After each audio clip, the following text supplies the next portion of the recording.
Bonjour, j'aimerais vous parler du bouquet du loulav. Mais la Torah n'explique pas la signification, la raison pour laquelle le verset dit que vous prendrez 4 espèces végétales. Et c'est une grande question que les sages se posent et tentent de résoudre en donnant une explication symbolique à chacune des 4 espèces. Alors le midrash le plus connu, c'est celui qui présente, et là voici le loulav, les aspects de chacune de ces plantes. Alors nous avons la branche de palmier qui donne des fruits, qui a du goût. Vous avez ce qu'on appelle le hadas, le myrte, qui donne une odeur très bonne. Vous avez la rava qui ne donne ni odeur ni goût. Et puis vous avez le fameux etrog, le cédra, qui est à la fois très goûteux et qui a un parfum merveilleux. Voilà les 4 espèces. Alors on dit que le goût, c'est l'intériorité, c'est l'étude de la Torah. L'odeur, c'est ce qui diffuse, ce sont les bonnes actions.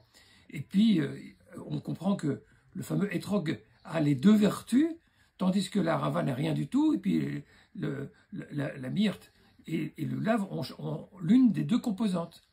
Et toute l'idée, c'est que quand on forme ensemble le bouquet, eh bien, ça forme un faisceau. Chacun ou chacune des espèces apporte ce que l'autre n'a pas. Et c'est l'idée merveilleuse que le peuple juif forme une unité et que chacun compense les défauts de l'autre et que même celui qui n'a rien, il fait partie du peuple d'Israël et sa présence est absolument nécessaire. Mais ne nous trompons pas, le Midrash, c'est juste une tentative d'explication, il y en a d'autres. Je voudrais juste vous en citer une autre très brève que j'aime beaucoup. Il y en a une qui dit que le hadas, la myrte, ça représente quelque chose qui ressemble à l'œil, parce que les feuilles ont la forme Dieu. Elle parle du saule comme quelque chose qui représente la bouche. Le loulav, c'est la colonne vertébrale. Et alors, que représente le etrog, le cédra? Vous le devinez peut-être, c'est le cœur.